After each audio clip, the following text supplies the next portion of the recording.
Vale.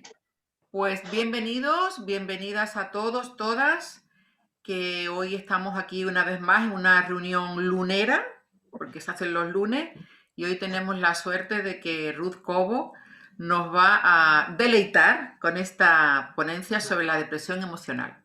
Las preguntas, por favor, en el chat, para luego leerlas entre ella y ¿Ya yo. no tienes este número registrado? Perdón, Melquisedec, por favor, el micrófono si lo puedes cerrar, si eres tan amable. Y comenzamos como tú digas, Ruth. Sí, podemos empezar ahora mismo si Adelante. quieres. Venga.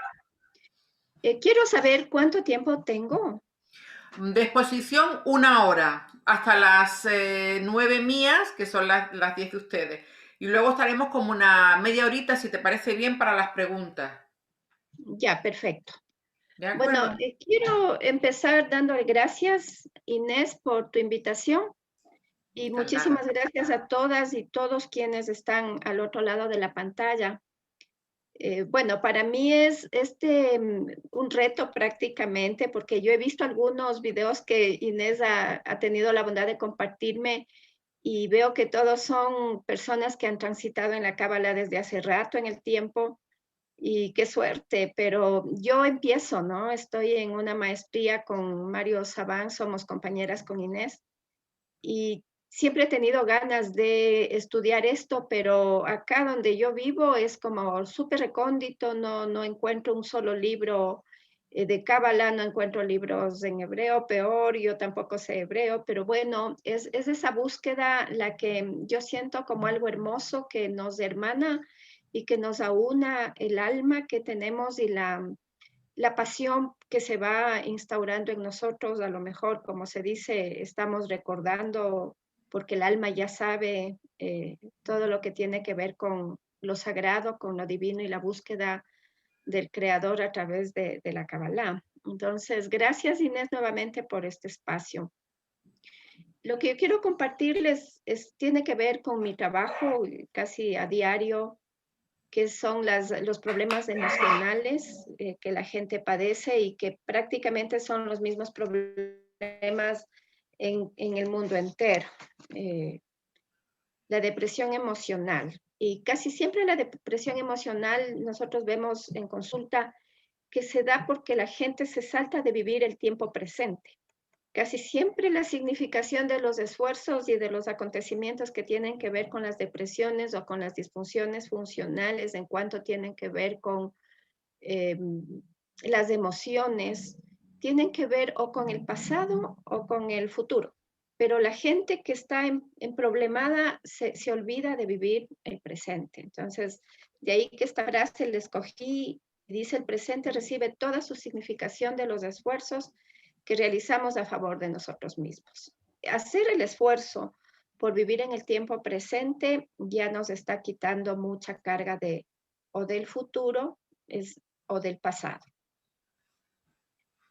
Entendemos que las enfermedades emocionales y entre esas las depresiones definitivamente pueden estar catalogadas como dentro del mal, todo lo que involucra, pero también estudiamos en Cábala que el mal nace prácticamente con el bien y también ahí nace el conocimiento justamente de lo que es el bien y de lo que es el mal. Aparece la dualidad, ya en términos cabalistas, nos saltamos de la Aleph a la Bet, y ahí es cuando empieza el conocimiento, y dentro del conocimiento va a estar el bien y va a estar el mal. En psiquiatría, por ejemplo, el término depresión implican por lo menos 3 significados, que son el síntoma, el síndrome y la entidad nosológica. Es decir, el síntoma va a ser algo que no vemos, que no podemos ver, pero que lo estamos sintiendo. El signo ya se va a poder ver. La depresión emocional, hablando del síntoma, lo que les decía, no se pueden observar y no se manifiestan en los exámenes médicos. Inclusive el síntoma de la depresión no se nota ni siquiera en la familia. Puede haber una persona depresiva entre los miembros de la familia, pero que no le van a notar en cuanto al síntoma. Síntomas, por ejemplo, son para ir entendiendo cuando nos duele la cabeza, o cuando nos duele una muela, no se puede ver el dolor en sí, no se ve. El síndrome ya es un cuadro clínico y ya se va haciendo un conjunto de síntomas que presentan alguna enfermedad con cierto significado y que por sus propias características posee cierta identidad. Es decir, va a ser un grupo significativo de síntomas y de signos que se van a llamar los datos semiológicos. Estos concurren en un tiempo y en una forma y tienen varias causas en cuanto a la etiología. Perdón, que suena esto.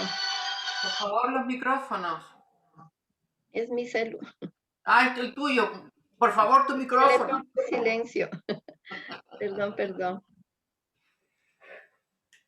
Sí. Ya, ahora sí está en silencio.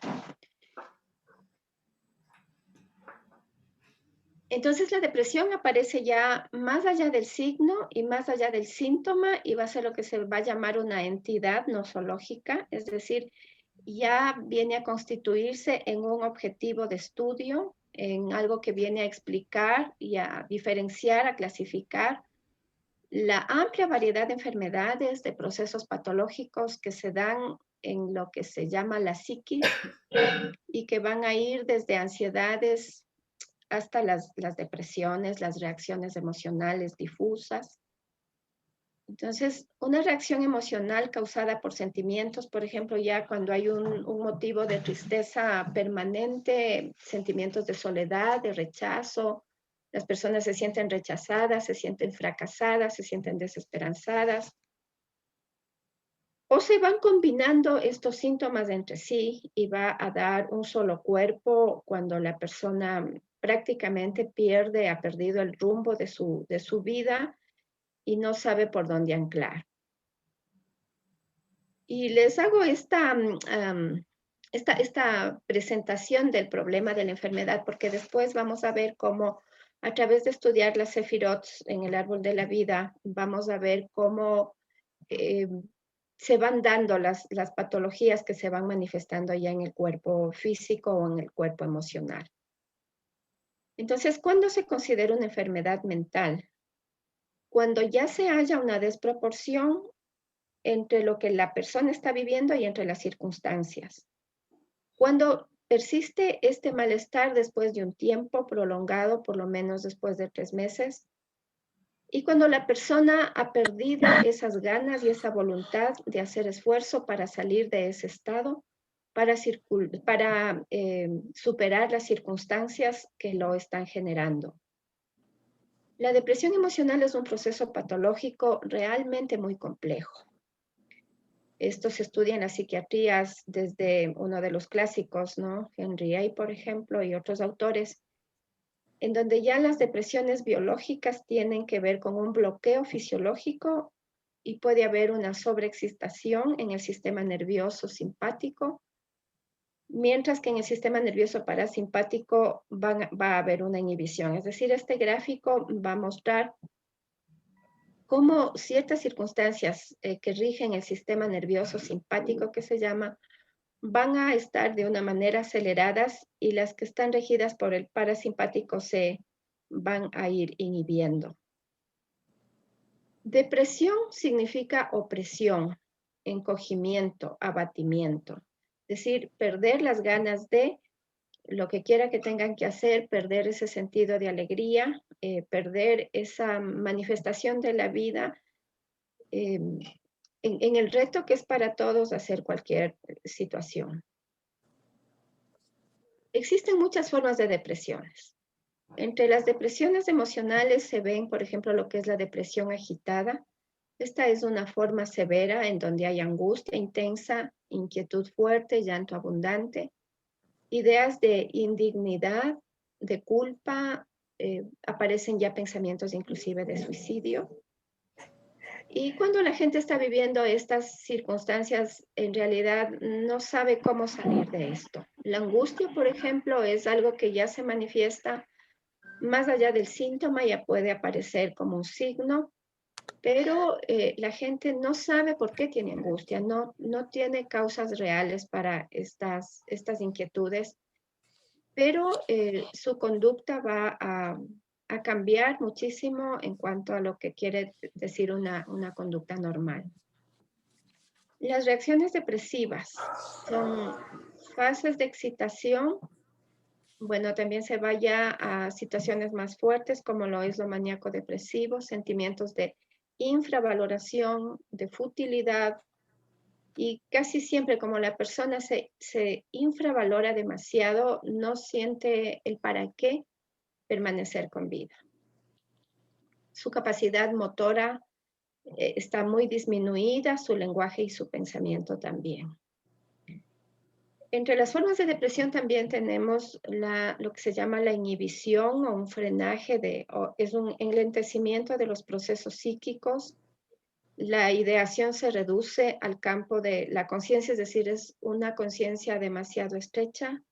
Se repliega a la persona sobre sí misma y por lo general su comportamiento es de huir de los demás, de no manifestarse, de no conversar, de no buscarle al otro, de no darse tampoco, de no recibir al otro. Esa lasitud moral es una dificultad ya para pensar.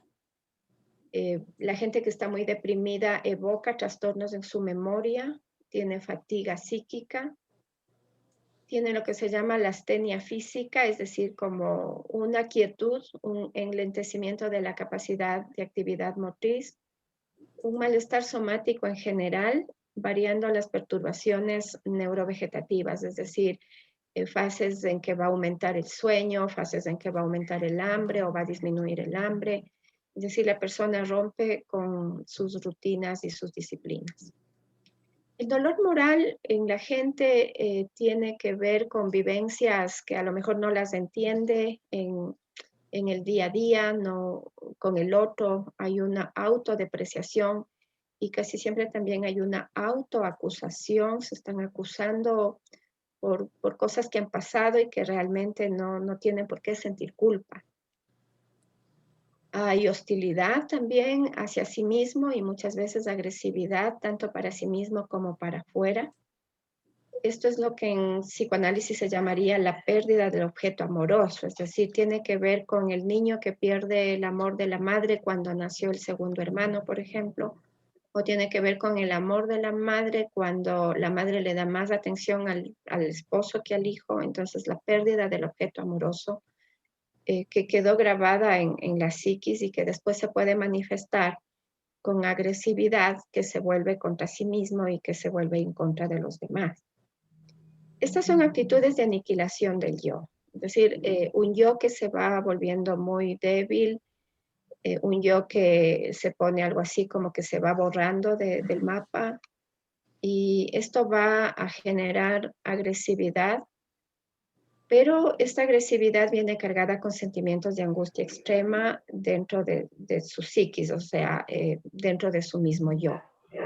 Por lo general, estos trastornos se acompañan Are you también okay? de manifestaciones somáticas, lo que se llaman las algias, es decir, los ahogos, los dolores, dolores de diferentes partes del cuerpo. La gente dice es que me duele ahora la pierna, mañana el codo, después me duele la oreja, después me duele el diente, es decir, esas algias, esos dolores, es como que van viajando por el cuerpo y que van ocasionando trastornos y molestias en las personas. Si ya pasan los dolores, es como que la misma enfermedad se va dando la vuelta por el cuerpo y se va manifestando en diferentes órganos y en diferentes partes. Por ejemplo, vienen trastornos digestivos, trastornos pueden venir cefaleas, es decir, dolores de cabeza, palpitaciones cardíacas, un sinnúmero de circunstancias que no necesariamente eh, son reales, ¿no? Sino que están ocupando espacios en las células del cuerpo de la gente. Entre los factores predisponentes tenemos lo que se llama la personalidad de base. Hay personalidades de base que tienen esta predisponencia a las depresiones con una tolerancia al estrés sumamente bajo, sumamente disminuido. hay fragilidad de la persona, lo que se llama esta personalidad premórbida, es decir, como que está con una predisposición hacia enfermar. Entre estas formas de depresión tenemos también las derivadas por causas orgánicas, es decir, cuando ha habido a veces algún accidente que no haya sido fuerte, por ejemplo, pero vamos en un auto y de pronto este movimiento o algo más fuerte ya puede ser causa para un traumatismo interno, o golpes realmente con ruptura del hueso del cráneo, que va a la masa encefálica a moverle de tal manera que va a causar lesiones internas y lesiones que casi no se pueden ver ni siquiera con exámenes. Entonces, estos son los traumatismos cráneoencefálicos que se llaman, que muchas veces también son los causantes de tumores cerebrales, de trastornos vasculares, de atrofias neuronales, de perturbaciones en el metabolismo, también de perturbaciones endocrinas. Ese es un tipo de depresión, entonces, derivadas por causa orgánica.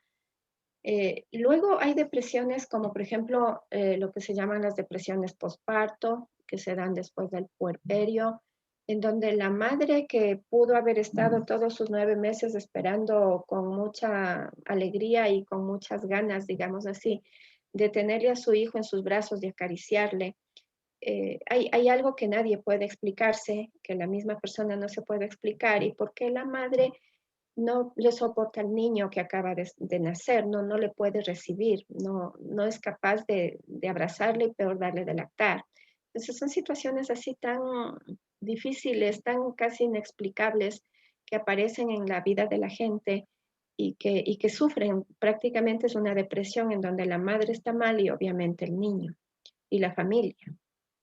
Muchas veces al hablar de este tipo de depresiones nos viene, no sé, la mayoría de ustedes en el grupo creo habrán eh, estudiado algo, habrán conocido lo que se llaman las constelaciones familiares. Entonces las constelaciones muchas veces nos pueden explicar cómo, por ejemplo, le pasó lo mismo a la tatarabuela que a la bisabuela, de las cuales no hay memoria o no hay recuerdo, tampoco hay historia, pero cómo alguien viene a una nueva generación y puede volver a enganchar absolutamente con este tipo de vivencias o de patologías que se tuvieron en la familia hace décadas atrás. Las depresiones también que se suscitan y que son frecuentes son estas por abusos de sustancias o secundarias a medicamentos. En la consulta a veces yo tengo gente que me muero de la pena, pero vienen con 20 pastillas diarias a tomar o más y realmente eso les intoxica, no les sana. Es como poner un velo sobre otro velo para seguir ocultando la realidad, esa realidad que cada persona tenemos que confrontar y que tenemos que superar. Entonces, bueno, ¿qué pasa con la depresión endógena? Hay siempre perturbaciones funcionales a través de los centros hipotalámicos. Los centros hipotalámicos reciben una serie de estímulos del exterior y la respuesta no es la más adecuada para la salud en general. La depresión endógena es otro tipo de depresión que aparece sin causa aparente, pero poco a poco se va manifestando cíclicamente en extremos maníaco-depresivos, o sea, es decir, salen de la fase depresiva casi de inhibirse mucho a tener una fase de excitación psicomotora casi siempre con violencia y agresión. La depresión endógena es una de las depresiones más fuertes, es una de las depresiones más difíciles de que la persona salga. Por lo general, se acompañan casi siempre al interior de la vida con eventos en los que quieren autoeliminarse. Intervienen también factores exógenos como son los desencadenantes, como hemos dicho ya, la personalidad que tiene una base premórbida y las circunstancias familiares, sociales ya, como por ejemplo en los niños y en los adolescentes, cómo puede afectar circunstancias de divorcio cuando no han sido tratadas, las traiciones, los duelos no sanados, las pérdidas, ¿no? Que muchas veces se van dando y que no se las puede ir procesando. La depresión endógena compromete sentimientos vitales, lo que se llama holotímicos, es decir, son propios de cada ser humano. Cuando ya una depresión compromete sentimientos vitales, la persona se queda como inhábil a sentir afecto por otro, a sentir una sensación amorosa por la pareja, por ejemplo, por el hijo. Entonces, está la persona como viviendo privada de la riqueza de matices que nos da la vida y que nos da y que nos llena de motivos, de emociones, de estímulos que están fuera de nosotros, pero que quieren intervenir para que nos sintamos de alguna manera saboreando la vida. Entonces, dentro de lo holotímico está esa tristeza vital, es esa monotonía profunda que tiene la gente, es ese menosprecio hacia sí mismo, lamentablemente, es no valorarse, no ayudarse a vivir, no abrirse campo hacia afuera. Entonces la persona siente y cree que el futuro no ofrece ningún horizonte, nada bonito. No se puede resolver felizmente la existencia de esta manera. Y también casi siempre a esto se acompañan sentimientos de hipocondría, es decir, la gente se siente enferma, tiene temor y tiene deseo a la vez de estar enfermo. ¿Por qué? Porque muchas veces la enfermedad también es una ganancia. Si hay gente que siempre está sola, si hay gente que nadie le llama, si hay gente que está olvidada de todos los familiares o de los amigos, porque también se fue para muy adentro. Entonces, cuando una persona está enferma, le llama a la vecina, le llama a la amiga, le llama a la prima, todo el mundo le llama. Antes le iban a ver, ahora por la pandemia, pero por lo menos le llaman y se preocupan. Entonces, por eso es que para una personalidad hipocondríaca, una enfermedad puede ser también una ganancia, porque está ganando que le tomen en cuenta. Entonces, pero en sí, el sentirse enfermo es algo que viene a engrosar, digamos así, a robustecer más la melancolía, ¿no? Esa situación, esa distimia de tonalidad triste, ese apagamiento de la personalidad, de la chispa esa de la vida, de estar alegres, en estas personas se va poco a poco bajando. Y se acompañan por lo general de lo que es el dolor moral. Y en el dolor moral está ese deseo inconsciente y esa búsqueda de la muerte como una manifestación lacinante, es decir, un dolor muy agudo y muy intenso a la vez que obstinado.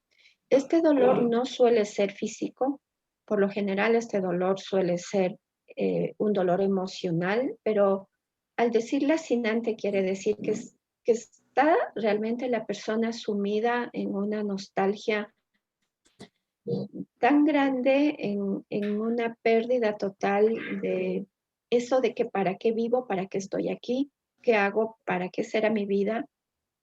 Entonces es algo realmente terrible, ¿no? Entonces, en estos casos viene la obsesión por el suicidio como lo que se llaman los raptos suicidas, es decir, los raptos suicidas se suelen dar a las horas de la madrugada cuando la gente siente que no hay nadie más que pueda ver y observar lo que puede llegar a ser. Por lo general, con el dolor moral también se acompañan trastornos como la anorexia y la náusea, por ejemplo, o como la bulimia, que son estados en donde, en definitiva, en la anorexia la persona inconscientemente quiere desaparecer, quiere hacerse invisible, quiere no estar. Entonces, estos estados intensos suelen ceder después de, por lo general, 6 meses con tratamientos, pero cuando las circunstancias se prolongan, esto es muchísimo más grave. Entonces, en el dolor moral hay tristeza vital profunda, hay una impresión penosa de autodepreciación, está una impotencia ante los problemas de la vida, también está una improductibilidad, la gente no quiere producir, no es que no puede, es que ya se le quitaron las ganas de luchar, de sentir que vale para algo, entonces cae en esa improductividad total. ese embotamiento afectivo que se culpa también de no poder, en definitiva, de no poder amar a nadie ni de amarse a sí mismo. Está esa orientación de la conciencia hacia la desdicha, hacia el pesimismo, hacia esa imposibilidad de resolver la existencia. Yo quiero ya pasar a la otra parte que es más bonita, porque esta espero no cansarles en realidad. Los sentimientos depresivos ocupan un primer plano en un cuadro clínico. La persona siente tristeza profunda que invade casi todo el campo de su conciencia. La persona tiene dificultad de expresar su dolor moral, el cual se constituye de sentimientos intensos, de sentimientos vagos, de descorazonamientos, de disgustos, de desespero, de lamentos. Es decir, hay gente que vive para sentirse mal, hay personas que están tristes, hay personas que nada les prende el foquito, hay personas que no se hallan en este planeta. En definitiva, hay personas que no han aceptado lo que se llamaría su encarnación y hay personas que no aman para nada el planeta en donde estamos. Entonces buscan a toda costa escapar de acá. En la depresión melancólica, la tendencia es a la inacción, a la fatiga, a la ausencia, a la improductividad intelectual. Hay lo que se llama la melancolía estuporosa, que tiene que ver con la inhibición psicomotora, con inmovilidad. La gente se niega a hablar, se niega a comer, no hace ningún movimiento, tienen una expresión rígida de dolor, de desesperación. En la melancolía ansiosa, la intensidad del miedo que colinda con el pánico es muy cercana, es decir, hablamos de pánico cuando hay una crisis de nervios ya demasiado intensa y el pánico es una situación como límite que le llevan a la persona que sea inclusive hospitalizada. Entonces, ese miedo que tiene la melancolía ansiosa es demasiado potente, es muy fuerte.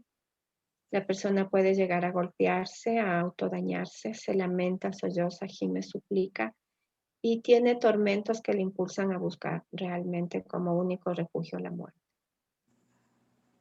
En la melancolía delirante tenemos una tonalidad afectiva muy penosa, muy monótona, sin construcción intelectual, es decir, la capacidad intelectual ha disminuido tanto, ha cesado demasiado y la vida se convierte en una bruma de fatalidad total. En ideas delirantes, dentro de las depresiones, hay ideas delirantes de culpa, de indignidad, de remordimiento, de infortunio. En lo que tiene que ver con lo hipocondríaco hay transformación, hay una negación sobre su propio cuerpo, hay una negación en definitiva del mundo y de la vida. Las depresiones neuróticas son como más comunes y se acompañan también de episodios de violencia, de agresión, porque la gente se siente totalmente frustrada y esa frustración que no la puede procesar, que no la puede digerir, es decir, la frustración que le tienen un nivel y que la persona puede decir, puedo salir de este nivel haciendo tal cosa, pensando tal cosa, agrupándome, trabajando estudiando tal cosa. En el caso de la depresión neurótica, esas alternativas se van poco a poco anulando y la persona va volviéndose por la frustración contra sí misma. Por lo general esta frustración se da después de sufrir un acontecimiento de pérdida, es decir, este tipo de depresión se da en una personalidad, puede darse en una personalidad totalmente normal, es decir, la personalidad normal es la que se va a acomodar a los cambios, a las circunstancias, la que va a crecer con el dolor, la que va a crecer con el infortunio, pero en este tipo de depresiones, después de sufrir una pérdida, la personalidad del yo no se puede adaptar a la pérdida, entonces va a tomar mecanismos que no son los más adecuados. Este tipo de personalidad por lo general tiene una explicación que tiene una personalidad de base y es esa que se retrotrae, digamos así, con lo que fueron las neurosis infantiles, es decir, un niño neurótico hace lo que se llama un berrinche, grita, patalea, llora, golpea, porque por ejemplo está Perdona, Ruth, por favor, cierren los micrófonos. Gracias. Continúa, por favor, perdona. Gracias, Inés. Está, por ejemplo, la madre con el niño caminando en la calle y el niño quiere un helado y la madre no le da, no le puede dar por la causa que sea. Y entonces ese rato el niño llora, patalea, chilla, grita y hace el berrinche. Entonces, ¿qué hace la madre? Cuando el yo de ella es más débil que el del niño, le va de regreso y le lleva a la tienda y le da el helado. Entonces, ¿qué aprendió el niño o la niña? Que de esa manera puede conseguir lo que de otra manera no puede. Es decir, el pedido a la madre no es suficiente, hizo la rabieta y entonces consiguió lo que quiso, y ese tipo de aprendizaje se instaura en el yo, y que muchas veces esa forma de neurosis infantil sale a flote en una neurosis depresiva, por ejemplo. La persona entra en una crisis, en una rabieta interior por la frustración, no puede resolver el asunto y como consecuencia va a caer también en una depresión. Hay lo que se llama también la depresión analítica, que tiene que ver con niños que están separados de sus madres entre los 6 y los 8 meses. Es realmente crítico para un niño que tenga que separarse de la madre por la causa que sea. Por eso es que vimos a paso rápido las depresiones postparto, que realmente resultan súper críticas para los niños, porque los niños pasan en una privación de tenerle a la madre por unos 6 meses, 5 meses, hasta que la madre salga de esa depresión terrible que sin explicación le dio. Pero para el niño ya es realmente un gran motivo que después puede desencadenar otro tipo de dificultad. En las depresiones neuróticas, la persona siempre está buscando autocompasión, siempre está buscando ser escuchada, siempre se va a victimizar, y el problema es cuando la persona no solamente se victimiza ante los demás, sino que también se victimiza ante sí misma. Y la persona va a buscar que les compadezcan, que alguien les consuele, y siempre va a estar culpando a alguien por su suerte o por su situación. Es decir, es el típico caso de personalidad con un yo tan débil, ya vamos a ver en dónde están las patologías en el Sefirot, en donde ese resentimiento hace que no asuma su responsabilidad de una manera madura ni de una manera adecuada. La depresión neurótica también viene a darse ese resentimiento con la vida, lo que no me permite empoderar el yo. Hay gente que siente que la vida ha sido súper injusta con esa persona, que por qué conmigo. Entonces, el sentir que la vida ha sido injusta tampoco le permite superar sus falencias y seguir adelante. Esa necesidad de apoyarse en el otro, las personas son sensibles a las influencias del medio, y casi siempre van a tener en este tipo de depresiones ya no ideas suicidas claras, pero sí ideas pseudo-suicidas. Entonces, va a venir lo que se llama la depresión por inferioridad, en donde la frustración por la pérdida del objeto amado está demasiado idealizado, ¿no? ¿Qué idealizo yo? Idealizo a alguien que por lo poco es el rey, es el mejor que hay en el mundo, como esa persona no hay otra.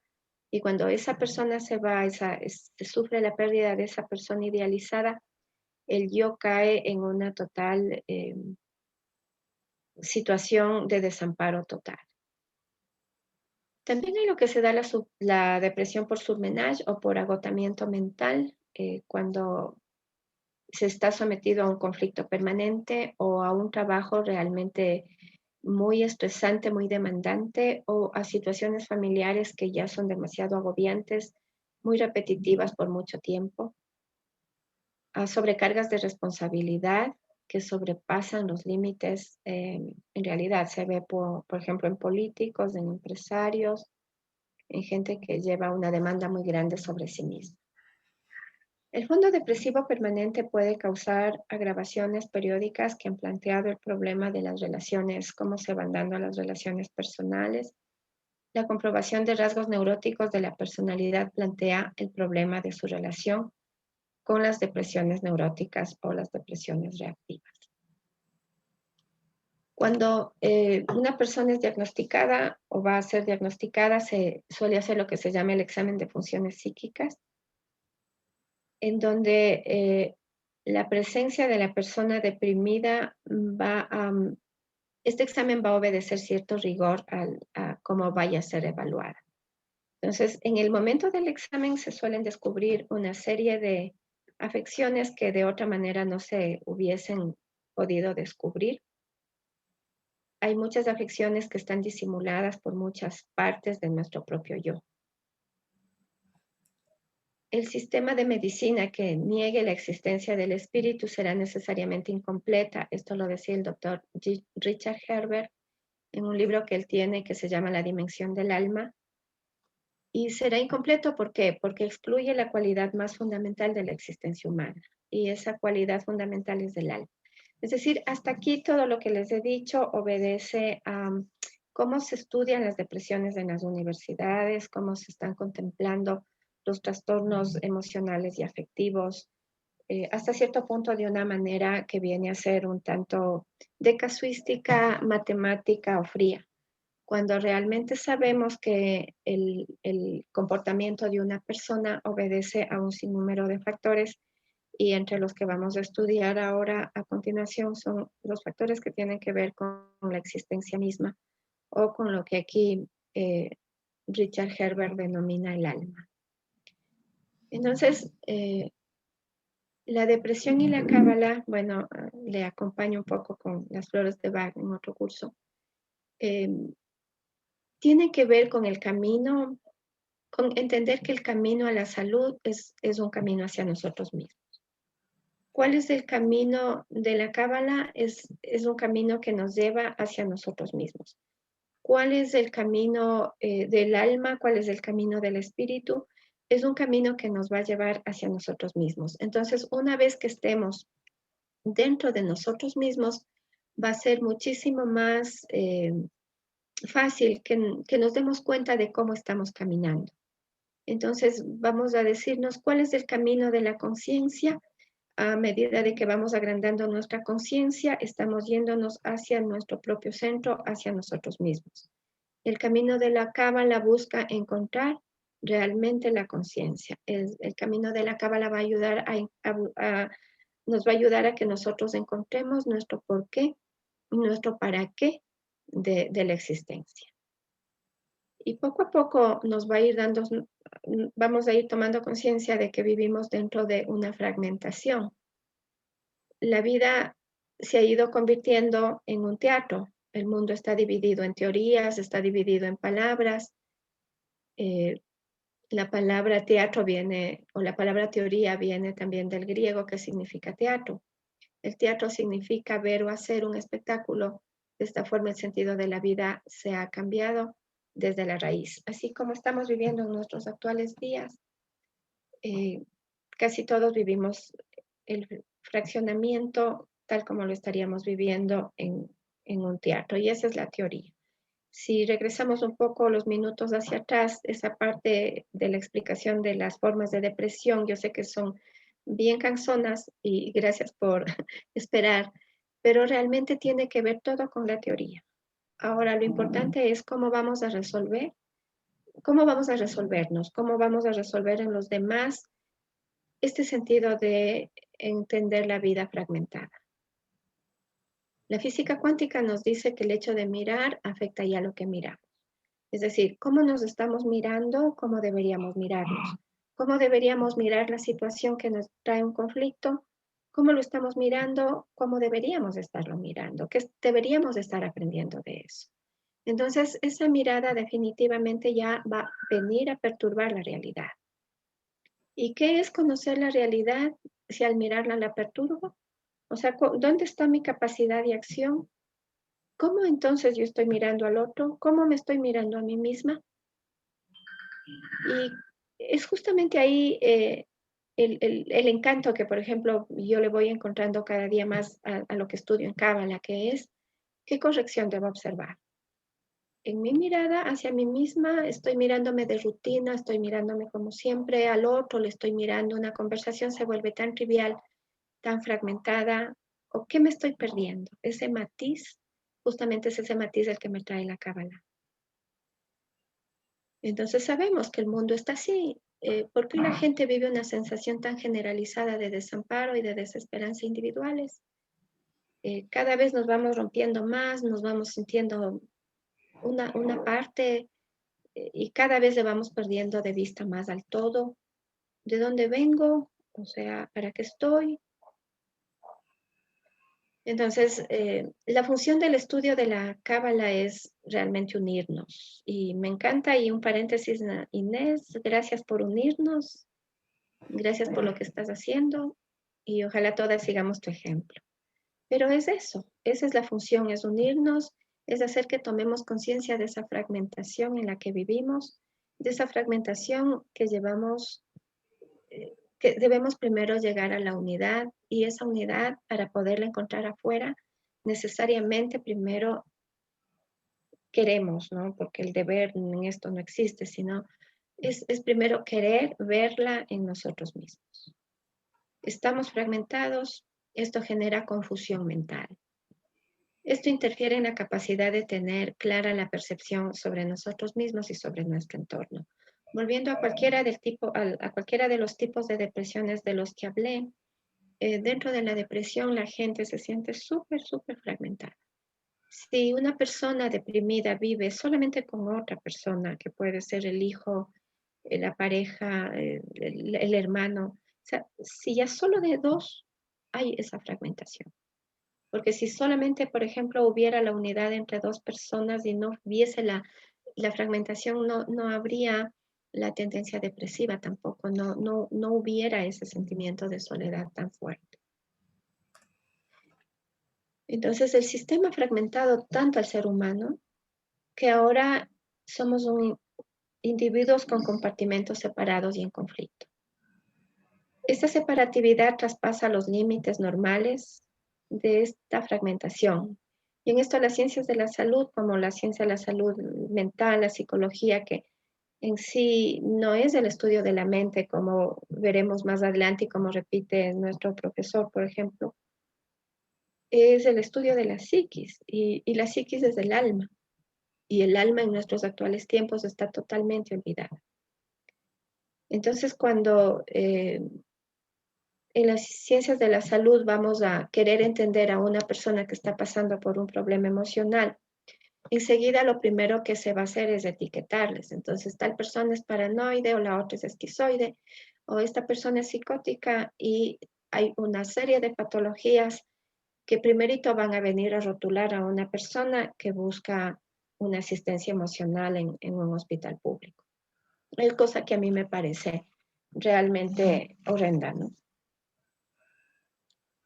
Entonces la modernidad, con todos sus avances, ha creado superespecializaciones negativas, ha perdido la visión global, o sea, esa visión cosmogónica. Nos ha hecho avanzar conceptualmente hacia especializaciones diversas, pero esto ocasiona una división y una separatividad cada vez más grandes. Pero pensamos que está llegando el momento de aplicar el marco conceptual integrador de todas las fragmentaciones científicas para poder acceder a comprender la dinámica de lo que somos y en el potencial que tenemos. Es decir, ¿qué somos? No sabemos. Somos un sol. Cada uno de nosotros es a sí mismo un sol, y yo no puedo decir me conozco en un 100%, a pesar que hablo de mí misma. ¿Cómo puedo yo decir conozco al consultante, como conozco al amigo, conozco al compañero? Realmente somos eso. Y ese potencial igual, ¿no? Ese potencial ojalá se dejaría ver para nosotros mismos cada vez más en una magnitud mayor. Entonces aquí vamos a ver qué nos lleva a la unidad. Es entrar en la conciencia área. ¿Cómo logramos entrar? Para eso estamos en estos grupos reuniéndonos para aprender más. Entonces el ser humano se encuentra dentro de un sistema general de la creación al estudiarlo así. La creación no estudia algo aislado de sí, se estudia a sí mismo para conocerse, comprenderse, sanarse y trascenderse. Entonces, esperamos yo que no diera, porque por ejemplo los estudios en las universidades sobre las dificultades emocionales o sobre las patologías emocionales se estudiaran ya desde un contexto de la unidad, en donde no sea lo que nos lleve a etiquetar o a formular recetas, sino a que realmente las personas nos sintamos, nos vayamos sintiendo que nos vamos complementando y que nos vamos sanando. El uno puede sanar al otro, es decir, Inés me puede sanar a mí, yo le puedo sanar a ella. La conciencia Aleph, entonces nos preguntamos, ¿es posible que a pesar de que no existe una enfermedad mental, se descubra que el ser humano no es feliz? Entonces esa es la gran pregunta, ¿no? Porque la falta de sentirnos en felicidad realmente es lo que nos va a llevar a la tristeza. Y si es que la tristeza se hace prolongada, de la tristeza a la depresión solamente hay un paso. Es decir, depresivo puede ser cualquier persona que no tenga la capacidad de sentirse feliz. Y así como estamos viendo en un mundo tan roto, cada vez la sensación de sentirnos felices va como alejándose. Pero el ser humano sano también puede ser infeliz. Y dicha infelicidad no está marcada por una patología específica. Es decir, eh, pueden haber personas depresivas caminando por la calle, más que lo que podemos encontrar en clínicas para gente con este tipo de situación. Entonces, hablamos de que prácticamente es una metapsicología. ¿Por qué meta? Porque va más allá de la psicología. Así, la psicología del misticismo judío realmente yo le catalogo como una metapsicología. ¿Por qué? Porque contempla la conducta humana tomando al ser humano como parte activa, integrante del sistema cosmológico de la creación del universo. Somos finitud con una pertenencia de infinito.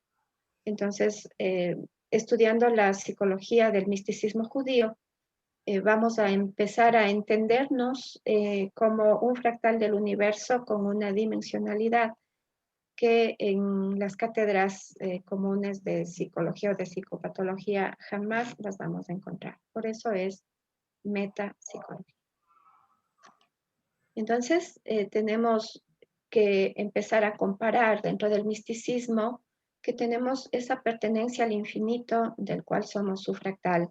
Y la ciencia nos va dando, por ejemplo, cómo se ve tan igual una neurona que vive dentro de nuestra psiquis, de nuestra cabeza, con lo que es una galaxia. Como por ejemplo en la última fotografía tenemos el ojo humano con el iris y con todo lo que es, y al lado está otra galaxia, entonces somos un fractal, ¿no? Y ese fractal no solamente en la forma, sino también en el fondo. Entonces la conducta humana es de energía que se inscribe en la raíz del alma, que pertenece a universos en estados superiores de conciencia. Si nosotros tenemos al frente, porque nos tocó ser maestras, profesoras, madres, amigas o la profesión que tengamos, al lado una persona que le han catalogado de depresiva, por ejemplo, ya podemos ayudarle a que se pregunte cuál será la raíz de su alma, ¿no? Y si vamos a ir situando la raíz del alma de esa persona, vamos a ver que tenemos raíces comunes. Y entonces, si yo estoy bien, ¿por qué el otro está mal? ¿Cuál es la diferencia? ¿Qué es lo que va marcando? Y de alguna manera vamos haciendo algo con el prójimo, ¿no? Entonces, la obligación de nuestra voluntad debe ser ampliar nuestro espacio de conciencia. Sabemos que es el CLI, para recibir el conocimiento y la comprensión sobre cuestiones del vivir en este espacio-tiempo en el que estamos inmersos. Y yo pienso que más allá de la voluntad de estudiar, por ejemplo, Cábala, a medida que vamos avanzando ya no es solamente la voluntad, sino que también ya se hace algo así como una disciplina y como una obligación primero con nuestra alma, con mi propia alma. Es decir, salgo de la dejadez o salgo de otras cosas y me ubico un poco más en mí, cómo ayudarme a mí misma para poder ayudar a los demás. Sabemos que el árbol de la vida tiene un modelo de análisis epistemológico, es decir, que está dentro de las ciencias que nos permiten que el árbol de la vida sea estudiado. Y bueno, un poco de historia, no sé si redundar con ustedes, pero el estudio de la mística judía tiene un origen allá por el siglo I y II antes de Cristo, con los rollos que se encontraron en las cuevas de los Esenios por Qumran, en Cisjordania. Y cuando se dio esto fue antes de la destrucción del segundo templo por los romanos allá por el año 70 después de Cristo. La sabiduría encontrada en los rollos del Mar Muerto datan de 72 manuscritos, la mayoría entre los 250 años antes de Cristo al 66 después de Cristo. Estos manuscritos están redactados por lo general en hebreo y en arameo, y pocos fueron encontrados en caldeo, en persa, en egipcio y en griego. Estos manuscritos por lo general van a dar testimonio o son el testimonio más antiguo del Tanaj, o el texto bíblico encontrado hasta la fecha, y especialmente los libros de Isaías, de Habacuc, de Salmos, la historia del Génesis, el Levítico. ¿Y por qué les relaciono con esto? Porque en realidad al ir estudiándonos, al ir estudiando, vamos a ir entendiendo que, por ejemplo, el Tanaj es uno de los libros de sanar el alma por excelencia. Entonces la mística engloba a todas las disciplinas científicas. Desde allí se pueden estudiar muchas especialidades, pero sabemos que por el siglo XVIII, después de la Revolución Industrial, se dispara la ciencia en una serie de estudios científicos que ya van a tener cada cual su espacio y su límite. Ruth, disculpa, como yo soy la del tiempo, tengo que, Sí, desgraciadamente, apurarme. decir que ya llevamos 1 hora 5 minutos. Te lo digo para luego las preguntas. Ya, No tener espacio. bueno, y sabes que falta un montón, pero bueno, vamos a ir a pasos más rápidos, entonces me voy a saltar todo esto. Y entramos al árbol de la vida. Yo quisiera saber si en este grupo, yo no sé si estoy redundando al hablar del árbol de la vida, creo que todos ya sabemos, ya conocemos, Inés. Sí, sí, sí, la mayoría somos gente estudiantes de Kabbalah, o sea que no va a ser difícil entenderte. Bueno, entonces me voy a repasar rapidísimo. Eh, Algo que es fundamental es justamente esta diapositiva en donde para entendernos y para entender la conducta, por ejemplo, por el tema de la conferencia que es eh, la depresión, ¿cómo podemos entender la depresión si no entendemos qué sentido tiene el universo? Y la otra gran rama de la cábala es el misterio de la psique del ser humano. Entonces, para entender la psiquis, es súper importante irnos a entender lo que son los universos, por ejemplo, lo que son los diferentes estados del alma. Eh,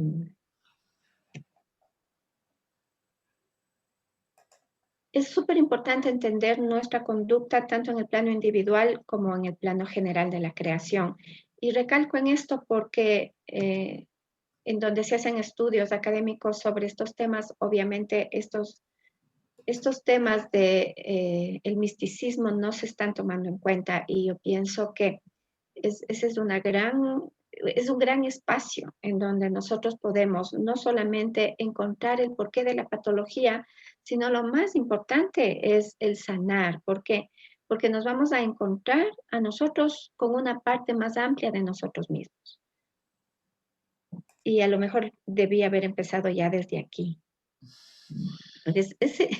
Esa búsqueda del Todo sentido es de necesario, la existencia, perdón, no te escuché. que todo es necesario, Ruth. Y nada, Gracias, todo está Inés. bien. Azulito va. Todo Ok, está bien. gracias. Entonces, lo que a la larga la sociedad, cómo funciona y cómo llegan a un diagnóstico los especialistas es que le ponen una patología justamente cuando se está buscando qué hay más allá de. Entonces es al revés.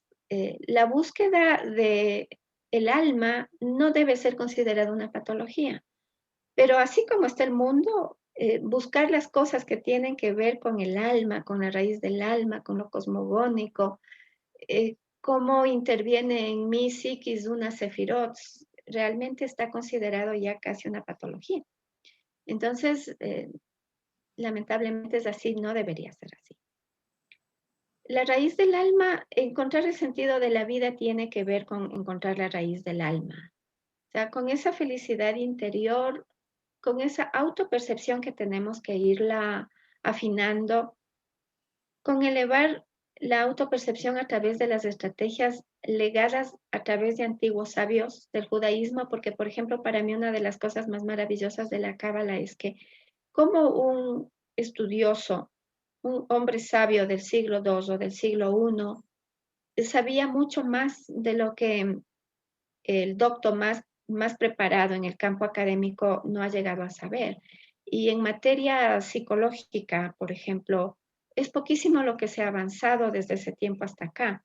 Se pudo haber avanzado mucho más en materia tecnológica, pero en la materia de la psiquis no se ha avanzado, sino que al contrario, se va como sacándole a la psiquis del camino que nos lleva realmente al autoconocimiento. Y en definitiva es el autoconocimiento el que nos va a permitir darnos felicidad, y una persona que se sabe dar a sí misma felicidad jamás va a caer en depresión, por más tendencia depresiva que tenga en su familia, por más que tenga tendencia a la depresión por herencia. Si la persona aprende a manejar estrategias consigo misma, no va a caer en depresión, y eso es algo que yo sí quiero dejar en claro acá. ¿Por qué? Porque cuando nosotros entendemos la psiquis, estamos entendiendo el diseño divino. Y el objetivo de estudiarnos a nosotros mismos y estudiar nuestra psiquis es elevar el nivel de conciencia. Y el hecho de que nosotros nos esforcemos para elevar ese nivel de conciencia va a permitirnos que ampliemos nuestra visión sobre todo nuestro entorno y sobre nuestra realidad. Entonces, una de las contribuciones de la psicología, del misticismo judío, es justamente la comprensión que, que es estudiada en lo transpersonal desde la psiquis. Ese aporte al crecimiento general humano, la relación entre la psicología y la cábala, como decía Moshe Idel, no ha sido estudiada y es un campo abierto, y como dice el doctor Saban, apenas estamos empezando a entender lo que es la psicología dentro del misticismo judío.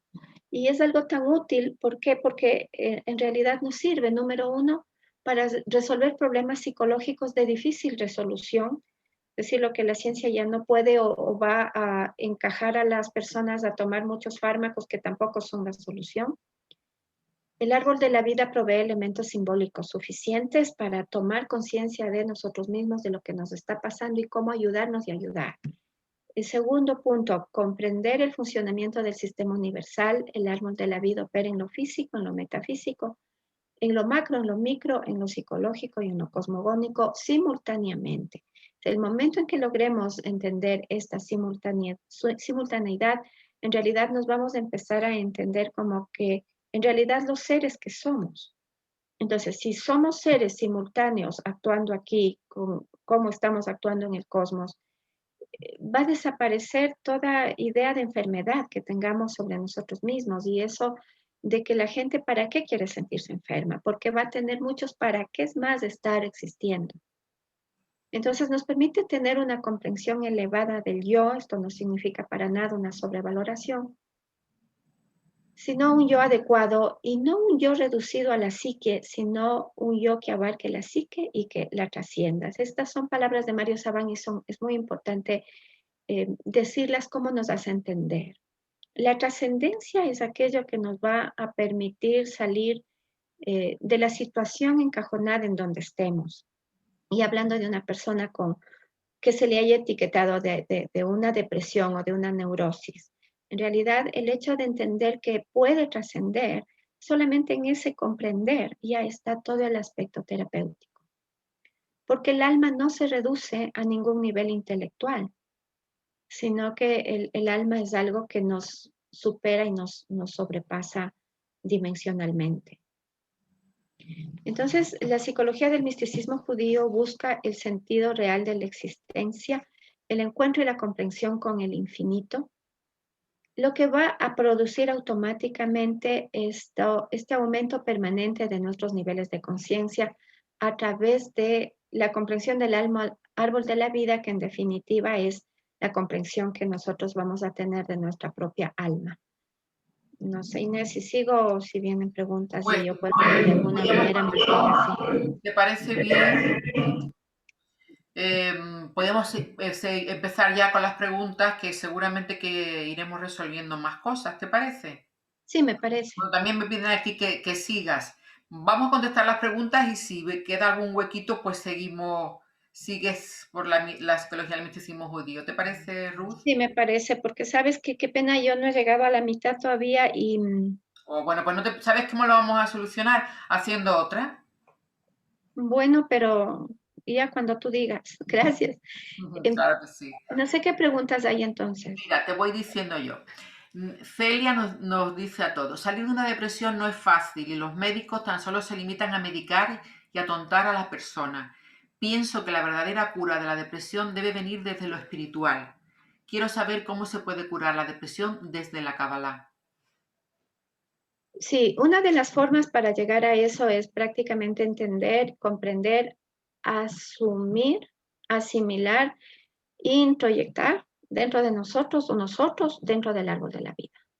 Esa es una de las claves más importantes. Es decir, un ejemplo, si yo voy de viaje a Canarias y no tengo idea de cómo llegar y cómo moverme ahí, tengo que llegar a la casa de Inés, pero no tengo la más mínima idea, lo más seguro es que me voy a perder. Y supongámonos que no hablo español, peor todavía, yo solamente hablo, eh, qué sé yo, alemán y no tengo idea del español, pero ni una palabra. No voy a poder llegar, me voy a frustrar, me voy a perder, me voy a desesperar, va a venir la policía, me va a rescatar y me van a llevar de regreso a mi país. Y he perdido y me he frustrado. Eso es no tener el mapa. El árbol de la vida realmente es el mapa que nos permite conocernos, que nos permite conocer nuestro origen, que nos permite entender que la vida en la tierra es solamente una faceta y estamos de paso aquí y que ojalá en esa faceta de la vida lo que tenemos es que conocernos, es que aprender cada vez más. Y mientras una persona, por más, eso les decía, por más depresión que pueda tener por herencia, esa persona puede saltarse y no caer en la depresión. Es como el diabético, que sabe que sus padres son diabéticos y se sabe cuidar tanto en su dieta, esa persona nunca va a tener diabetes. Entonces es lo mismo con la depresión. No hay que tenerle miedo a la depresión. La mente es una de las cosas más estables que tenemos. Es como la presión arterial. Si la presión arterial no tiene por qué bajar ni por qué subir casi sin motivo, es lo mismo el cuerpo mental, es entre lo más estable que una persona puede tener. Y si a esa estabilidad ya se le suma un aprendizaje que nos lleve a entendernos en la dimensión que somos, es decir, somos seres humanos finitos, limitados, que sí hemos tenido muchísimos problemas, por ejemplo, en la niñez hemos sufrido situaciones de violencia intrafamiliar, lamentablemente algo que cada vez es más común en la gente. Bueno, pasó mi etapa, sobreviví y ahora con ojos de mujer o de hombre adulto, yo no puedo tener la misma lectura teniendo 17 años que cuando tenía 7, ni puedo tener la misma lectura sobre mi propia vida cuando tengo 27 que cuando 17 que cuando 7. Entonces yo no me puedo quedar, no puedo enfrascarme y autoflagelarme sintiéndome siempre víctima o autovictimizándome por lo que pasó cuando tenía 7 y ahora tengo 27 o ahora tengo 37 o ahora tengo 47. Entonces tengo ojos nuevos, tengo un entendimiento más grande, tengo un sentido de comprensión y si es que a esta comprensión le voy sumando el que, bueno, fue parte de mi aprendizaje esto y yo lo comprendo, lo asimilo, enfrento esa sombra dentro de mi ser. Entonces, a medida de que yo pueda asimilar más la sombra con la que vine como por ejemplo, 7 años, yo no tengo la culpa, tengo 5 años o tengo 7 y los padres se están matando ante mí. Eh, bueno, lo asumo y lo asimilo cuando voy creciendo, entendiendo que es parte del proceso de la vida cuando no hay la luz suficiente de la comprensión y del entendimiento en, en esa pareja, por ejemplo. Y voy aprendiendo a perdonar y a perdonarme. Y voy aprendiendo a aceptar y a aceptarme. Una de las partes importantísimas es aceptar el origen. Sí, yo me acepto como hija o hijo de, siendo que puedo haber nunca conocido al padre, pero yo acepto que esa persona que no conozco es mi padre y le agradezco por la vida que me ha dado. Entonces, eso es parte de integrar la sombra que yo tengo y a medida de que voy integrando la sombra, voy superando aspectos depresivos, no me voy dejando aplastar por circunstancias depresivas que en otro contexto, sin estas herramientas, pudieran realmente ocasionarme un daño terrible. Yo comento a raíz de esto, Ruth, que tengo un amigo psicólogo que es también cabalista y él dice, cuando tengas una depresión, vívela a tope, pero a tope, no tengas ni siquiera miedo. Tienes depresión, llora, todo lo que tengas que pasar, pero una vez que pase, sal de ella.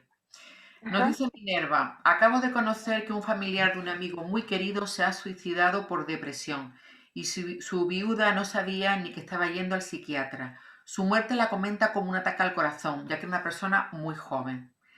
Pues lo siento. Celia nos dice, no estoy de acuerdo con que la depresión tenga que ver con no vivir en el tiempo presente. Cuando una persona ha vivido malos tratos desde la infancia, vejaciones, críticas continuas, insultos, etcétera, es muy difícil.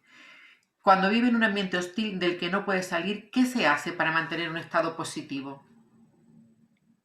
Cuando se puede y se tienen los medios suficientes, si es que se puede salir del ambiente hostil, es mejor hacerlo.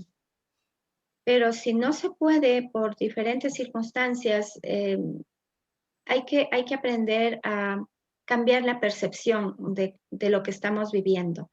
Sí, es muy difícil, pero se puede cambiar la percepción. Es como que dice, yo le doblo a la vida, yo le doy la vuelta a la vida y empiezo a generar una personalidad, me fue la palabra clave, pero empiezo a generar una personalidad que puede enfrentar ese tipo de circunstancias y que puede superarlas. Es como aprender del mal. ¿Sí? El mal también me viene a enseñar. ¿Y qué tengo yo que aprender del mal para que justamente si ya una vez que aprendo ese mal deje de ser tan malo o ese mal se aleje? Pero el hecho de dar la vuelta a la percepción es en lo que tenemos que aprender a situarnos o es lo que tenemos que aprender primero conceptualmente para después poderlo hacer prácticamente. Si conceptualmente no puedo hacerlo, va a ser imposible que lo haga prácticamente. Pero lo importante es generar dentro de mí misma una personalidad resiliente. Y la resiliencia es algo que existe y que es algo que sí se puede alcanzar.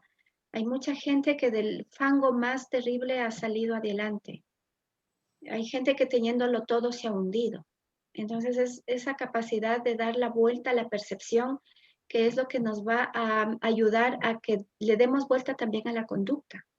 Pero no podemos cambiar de conducta si primero no hemos cambiado la percepción. La letra Q para eso. ¿Cómo saber si estás en la noche oscura del alma o en una depresión? Celia dice, se sabe, créeme, la depresión no es un estado pasajero. Pero ¿qué dirías tú, Ruth? Bueno, el estado de pasar la noche oscura del alma es una situación tremendamente fuerte, es una situación que se la vive una vez, pero la diferencia con la depresión es que son circunstancias repetitivas que se van haciendo como parte constante de la personalidad de alguien. Es decir, ya le va enfermando y se va repitiendo y repitiendo y repitiendo y esa persona no puede encontrar, es como decir la luz al final del túnel, ¿no? Es esa luz que me hace dar ese salto cuántico, llamémoslo así, desde la situación en donde estoy y a entender que hay situaciones que ya no están solamente dentro de mi aspecto biológico, psíquico, sino que justamente están en ese aspecto cosmogónico y que a lo mejor ese mismo aspecto cosmogónico me tomo de la mano para dar el salto del tejón o de la noche oscura del alma. Ujú. ¿Existe relación entre el ticún y el estado depresivo al no saber qué sentido tiene tu vida? Yo pienso que indudablemente sí, porque el hecho de vivir en la tiniebla de la ignorancia realmente no te permite entender por dónde tienes que dar los pasos. Pero si es por ticún, viene también ahí la búsqueda que llega al alma, es decir, es ese sacudón al alma para que el alma empiece a encontrar el camino que le va a llevar a la comprensión y al entendimiento formales primero o metódicos para después ir a entender cuál es ese salto que realmente tiene que dar el alma. Nos dice otra vez Celia, como dice Inés, yo también pienso que muchas veces se confunde una depresión con el vacío existencial, porque la persona no ha encontrado un sentido a su vida. ¿En qué ayuda la Kabbalah, tanto en su caso como en otro? La cábala te ayuda indudablemente, yo te diría casi totalmente, porque te ayuda a entender el sentido de tu vida.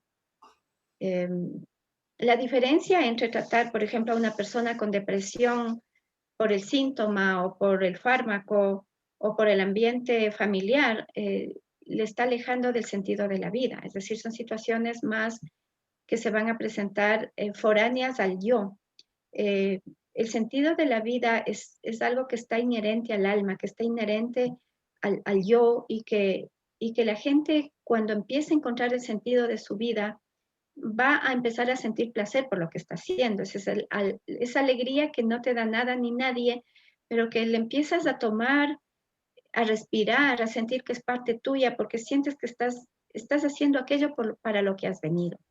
Y por lo general, cuando se va entrando en el camino del sentido de la vida, las cosas afuera se van facilitando. Es decir, si dentro del sentido de mi vida no es estar estudiando tal carrera o vivir en tal país y que se me hace siempre difícil, y si me cambié de carrera, me cambié de país, por ejemplo, las cosas se me abren y se me hacen mucho más fáciles. Es decir, en el segundo ejemplo estarían dentro del sentido de la vida, dentro del que para qué hemos venido. ¿Por qué? Porque estar en el sentido de la vida es fluir de una manera natural y esa fluidez nos va a permitir cosechar triunfos y logros a la vez que nos va a permitir generar dentro de nosotros ese estado de felicidad. Esta creo que ya la has contestado, ¿no? Cuando una persona vive en un ambiente hostil, que la anula, la maltratan, se puede salir de ese entorno. Celia, sí, creo que es muy parecida al anterior que tú ya contestaste que hay que salir del entorno, pero si crees que no, pues la volvemos a hacer. Minerva nos dice, todas las depresiones pueden llevar al suicidio o bien pueden ser indicio de suicidio para mantener su poder emocional sobre otra persona. Sí, por lo general, intento de suicidio debe ser muy diferente comprendido a la ideación suicida o a la verbalización suicida. Cuando hay un intento de suicidio, la persona no verbaliza, o sea, no anuncia. Entonces va y lo hace y eso es sumamente peligroso. Cuando hay un afán de manipular al otro, casi siempre va a decir que lo va a hacer y no lo va a hacer, o va a ser un intento, pero realmente no como para morirse, sino como para que la otra persona se asuste y le ayude. Yo recuerdo un caso de una mujer que tenía el problema de ser una compradora compulsiva, pero tan compradora compulsiva que le acababa todo el sueldo del esposo y le quedaba faltando. Y bueno, él reclamaba ya y decía, ya esta situación es invivible, no te aguanto más así, yo no voy a pagar una deuda más y créeme que no lo voy a hacer. Y fue creo que antes de una Navidad en donde cogía más dinero, la señora gastó, pero increíblemente. Y claro, vino él y se enteró de todo cuando ya el banco le pedía la cuenta que pasaba los $7,000. Entonces, ¿qué hizo ella? Ella fue debajo de la mesa del comedor y se cortó las venas, pero encontró el objeto como más bronco para eso. Es decir, ella se lastimó y obviamente salió un chisguete de sangre y el grito y el drama. Y claro, la empleada le vio, le llevó rápido a la clínica y el esposo tuvo que pagar la cuenta, pero es clarísimo el hecho, no es en realidad yo me quiero ir de aquí. Yo quiero asustarle a él para que pague al fin lo que yo terminé comprando. Entonces son situaciones diferentes, ¿no? Ujú. Has Pero hablado cuando hay una verbalización, por ejemplo, de suicidio en un adolescente o en una persona joven eh, de los 30 para abajo, realmente hay que tomarlo en cuenta, ujú. porque muchas veces lo están realmente pensando. Has hablado de constelaciones familiares. ¿Se heredan las depresiones? Sí, las depresiones se heredan, especialmente las depresiones que se llaman depresión mayor, se heredan. Son las depresiones más difíciles de sanar. Ujú. En un mundo fragmentado es imposible llegar a esa unidad, al menos en esta encarnación, pues vivimos en un mundo dual. Esto es una afirmación que nos hace Celia. ¿Quieres decir con esto que si estudiamos y comprendemos el sentido de la vida, sanaríamos de la depresión? Indudablemente que sí. Y también, de alguna manera, vamos, vamos creándonos una especie de mundo en donde también vamos saliendo de la fragmentación, nos vamos sintiendo en una unidad de búsqueda, en una unidad de encuentro, en una unidad de satisfacciones, en una unidad que nos va llevando hacia una misma finalidad. Y esa unidad también sí se puede lograr y sí se puede encontrar dentro de un hogar. Cuando el hogar dialoga, cuando hay respeto, cuando hay un acuerdo, sabiéndonos cómo somos y cómo reaccionamos en las diferentes formas de manifestación de la personalidad, nos vamos acoplando, queremos entendernos, queremos ser unidad, sí, sí logramos serlo. Pueden pasar un poco de tiempo, pero a la larga hay familias muy difíciles en sus primeros inicios, familias con relaciones realmente tormentosas, pero que luego logran acoplarse de tal manera que sí llegan a vivir una unidad. Ujú. Maika nos comenta, porque la psicología como la medicina han dejado de estar al servicio del ser humano, lleva años siendo un negocio. Minerva Sí, nos totalmente pregunta, de acuerdo, totalmente. Lamentablemente es así. Y no lamentablemente. solo esto, en todas las ramas. Yo tengo la experiencia cercana con una persona que por sus problemas de muelas terminó yendo al dentista, casi se muere porque le dijo, usted necesita, eran $10,000 para arreglarse las muelas. Y se va donde otro profesional en un consultorio en otras condiciones y termina sanando sus muelas pagando $40 por cada muela. O sea, lamentablemente es así en todo y en todo lado. Minerva nos pregunta, ¿es hereditaria la depresión? ¿Existe algún gen que nos induzca a ser depresivos? ¿O No bien te es algo escuché, epigenético? Es Inés, decir, Inés, no te escuché al principio y si vale, no te ¿es entendí, no. hereditaria la depresión? ¿Existe algún gen que nos induzca a ser depresivos?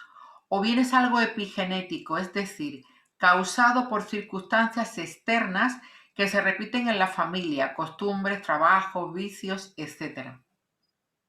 Yo te diría que se piensa que en la depresión mayor realmente sí hay un factor genético y en el otro tipo de depresiones totalmente de acuerdo que es epigenético. Ujú. Una pregunta, Marga, dice Marga. Cuando una persona piensa que algo es injusto, pierde la perfección de la realidad y es la semilla de una depresión, según ha dicho un cabalista. ¿Podrías profundizar más sobre esto? Sí, tiene que ver con cómo estoy mirando la vida. Dijimos ahí en una frase que la mirada del observador influye sobre lo observado y es por ahí. Es decir, ¿con qué mirada estoy abriéndome a la vida? ¿Cómo estoy mirándome? ¿Cómo estoy mirando a los demás? ¿Estoy mirando la realidad que es? ¿La realidad existe o lo que yo miro es real o no? Bueno, la forma en que miramos afecta a lo observado, entonces ahí estaría la respuesta. Esto es muy profundo, ¿no? Es algo realmente como para tomarlo desmenuzadamente y internalizarlo y asimilarlo con una gran enseñanza. María Ángela nos dice que sí, que es un regalo. Pues yo le respondo a esto que, si te parece bien, Ruth, podríamos hacer una segunda parte de esto, porque ha quedado todo, es que es muy bonito el tema y muy bonito como lo estás planteando, y yo creo que si tú dices que sí, te comprometo aquí ahora públicamente a que hagamos una segunda parte. Yo con mucho gusto, Inés, sí, yo pienso que estamos para compartir y más bien con gratitud, con muchísima gratitud desde mi corazón, porque es súper importante entender que si algo conocemos no es para guardarlo, sino para darlo. Y si de alguna manera el tema sirve y la experiencia también, pues para eso estamos. Más bien yo estaba con recelo porque sé que saben cábala mucho más que yo y bueno, y el tema de la depresión no es un tema que por lo general nos guste a nadie escucharlo. Cuando yo he ido a un congreso es, ay, que tengo que pasar por esto, ¿no? Pero es como que no es de las mejores cosas, pero si sirve Pero para, espera que todavía tenemos más oremos preguntas. con todo gusto. Qué bueno. Mira, Celia nos dice, qué buena respuesta, gracias. Dice Pilar, la depresión muestra el desequilibrio o la división interna de la persona, pero ¿puede mostrar el desequilibrio de sus antepasados? Si es Sí. así, ¿su tratamiento estaría dirigido al trabajo personal o sería necesario trabajar también los antepasados? Somos nosotros la suma de muchas cosas y de muchas personas. La verdad, no podemos decir que yo como Ruth Cobo sea Ruth Cobo, dónde empiezo y dónde termino. Soy mi madre, soy mi padre, soy mis abuelos, soy mis tatarabuelos, soy mis hijos, soy los que se han ido y no sé absolutamente nada, que son atrás de una multitud y son los que vendrán también en cuanto a lo epigenético, llamémoslo biológico. Y bueno, también soy toda la suma de lo que he aprendido, de lo que voy a aprender, de lo que estoy abierta a aprender. Soy eso. Además de que también hay algo muy curioso y la cábala habla de que hay almas que nos visitan y se van, vienen, están y se van, nos nutren y se van o se llevan algo nuestro y se van. Entonces, bueno, somos una multitud de verdad. Y por Entonces eso sí también tendríamos se que trabajar complejiza también, mucho. ¿Perdón? sí tendríamos que trabajar también a los antepasados, siendo así. Sí, sí, sí, claro, claro Ujú. que sí. Vale. Michelina nos dice, ¿cómo es la depresión mayor que se hereda? ¿Podrías dar un ejemplo? Gracias. Por lo general hay familias depresivas, entonces el abuelo fue una persona depresiva que siempre tenía que estar visitando al psiquiatra, tomando sus fármacos, viviendo de una vida un tanto singular, con muy poco diálogo, con muy poca capacidad empática. Eh, el hijo, por ejemplo, tiene 7 hijos, uno de ellos es también depresivo. La depresión mayor por lo general es ese tipo de depresión en donde la gente tiene que estar medicada, no se automotiva, no le automotiva el trabajo, no le automotiva el amor, no le automotiva nada.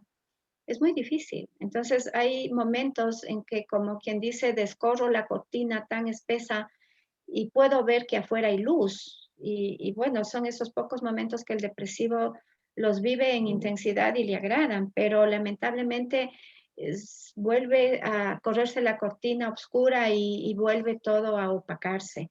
Entonces, este tipo de depresiones se va dando de generación en generación. Por eso es que dentro del el estudio en sí, sí se habla de que es heredad. Nos dice, muchas gracias, muy bonita exposición. Celia, muy buena exposición, gracias Ruth. Encarna, muchas gracias por esta buena exposición. Muchas gracias, dice Guillén Emi, interesante análisis. Pilar Villarrubia dice, estoy totalmente de acuerdo en continuar con el tema en una segunda sesión. Perfecto. Es más, Ruth, yo me atrevo a decirte que si en la siguiente sesión incluso podríamos hacer algo de práctica. ¿Cómo lo ves? Como de práctica, un poco difícil porque No, no por sé si... ejemplo, vamos a imaginar que alguien de forma anónima ponga un caso que tenga o a una persona que si quiere se dirige a mí y yo luego expongo el caso para no decir nombre y cómo podríamos solucionarlo desde la mirada de la Kabbalah. Ya, si es así, vale, Venga, de acuerdo. está Bien, bien. muchísimas gracias, me he quedado con ganas de más, dice Almudena. Mil gracias por la respuesta, me aclaró. Me parece maravilloso, dice María Ángela, que se pueda ver la depresión desde la dimensión de lo espiritual. Se necesita poder hacer más eco y poder expandir esta visión. El COVID dejará más fragmentación y separación, así es. Minerva, ¿esa depresión cuándo suele aparecer? ¿A qué ¿Qué depresión se depresión? referirá? Claro, no sé. Minerva, por favor, ¿esa depresión a qué te refieres exactamente? Marga, muchas gracias. Maika dice, ¿el humor es una asignatura pendiente del ser humano? El humor, Ujú. sí, el buen humor es lo que deberíamos todos tener en realidad. Y quien aprende a reír suele superar mucho, inclusive esos estados naturales suben la serotonina naturalmente, igual que hacer lo que nos gusta o tener una lectura que nos agrade.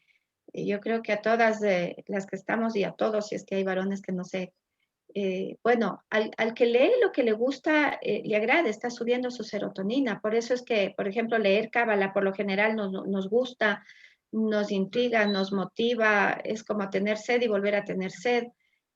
Estamos realmente subiendo nuestra serotonina, estamos siendo felices no solamente desde la conducta exterior, sino que estamos aprendiendo a ser felices o estamos sintiendo la felicidad desde las neuronas, desde las células básicas que van a impartir en nosotros esas cualidades. Y en eso el buen humor es el saber reírse, el saber reírnos de nosotros mismos, el saber reírnos, es algo realmente que no cuesta nada y que deberíamos ponerlo en práctica siempre, Muy bien. porque nos sana, La sobre todo.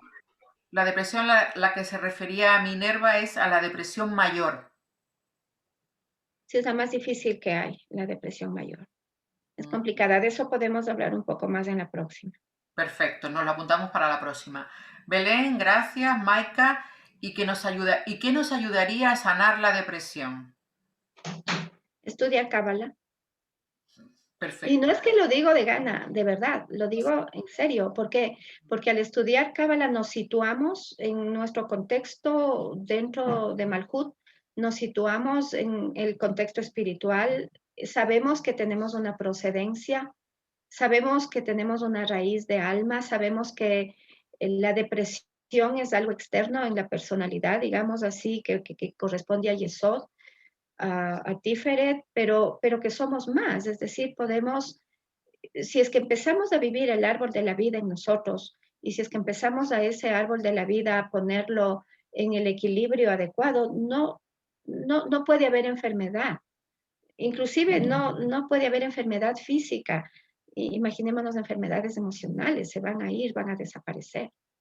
A lo mejor Bueno, estamos ya en el umbral del mundo del futuro, pero es así. Shabbat del futuro. Bueno, no vamos a contestar las que ya están escritas, pero no vamos a emitir más porque ya son casi para mí las 10 menos 20 y para ustedes todavía más tarde. Bueno, para ti no, Ruth, porque tú estás en otro horario. Sí, Bueno, estoy Catalina nos dice, temprano. excelente, shalom. Catalina Freire, gracias querida amiga Ruth, bendiciones desde lo alto. Celia dice, Inés, eso que has propuesto para una próxima sesión estaría genial. Gracias, Ruth, gracias, Inés. Antón, muchas gracias. Esther dice, muchísimas gracias. Muy buena reflexión el despertar esa nueva mirada que crea un mundo paralelo e integrador. Fenomenal. Minerva, sí, pero ¿cuándo suele aparecer a temprana edad? Ah, soy Maite, pero aparezco como Minerva. Mm. Saludos, Katy, Maite, no sé quién es más. Y Gracias Maite por estar también. pregunta que ¿cuándo suele aparecer a temprana edad la depresión? Bueno, sí, lamentablemente se habla ahora de que hay las depresiones infantiles y ese es otro capítulo muy largo realmente, pero a tempranas edades, 5 años, 4 años, ya hay niños depresivos. Madre mía. 7 años, 9 años, hay niños que de verdad intentan un suicidio. Pilar Villarrubia, muchas gracias Ruth, ha sido un placer saber de tu persona y de tu trabajo. Miriam, gracias a todos y a todas. Minerva, muchas gracias Ruth, excelente. María Eugenia, gracias. María Ángela dice, quisiera saber si pasa consulta online. Sí, estoy haciendo ahora consulta online. Perfecto, pues María Ángela, contactas conmigo y yo te paso el teléfono de Ruth. Pues creo que con esto ya está todo. Ruth, creo que darte las gracias es poco, porque nos has hecho ver algo realmente precioso. El tema es realmente muy bonito y creo que hace falta una segunda parte. Si estamos dispuestas, pues ya iré diciendo, ya hablaremos nosotras para concretar y poder hacer otra sesión así. Michelina, excelente. Nancy, excelente exposición y ojalá se pueda dar una segunda charla. La haremos y Ruth está conforme.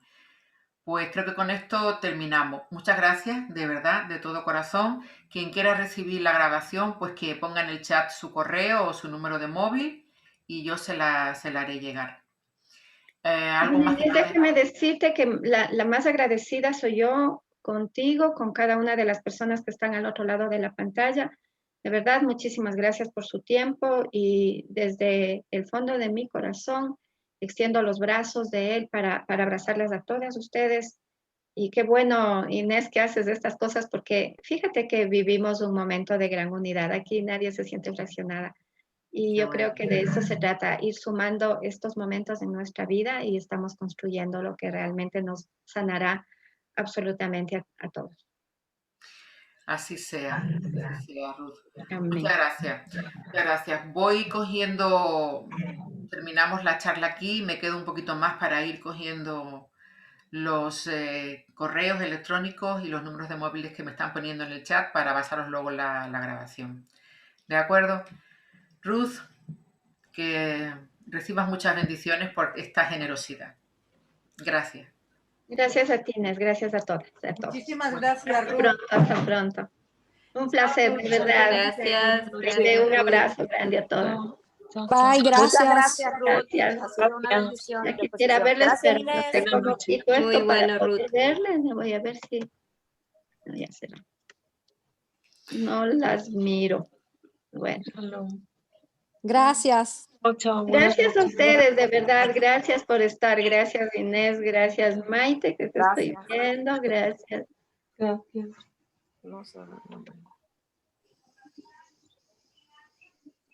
Bueno, sí, de los que ya tengo email, no hace falta que me lo pongan, que yo ya se los envío, ¿de acuerdo? Sin problema. Pues nada, gracias, Laila Tov, que descansen y que vayan pensando en la próxima charla, que será el lunes, si Dios quiere, y hablaremos de astrología y Kabbalah. Nos la dará la doctora Adriana Worman, de la Escuela de Mario Sabán. Pues gracias. Hasta el próximo lunes. Hasta el lunes. Bye. Adiós.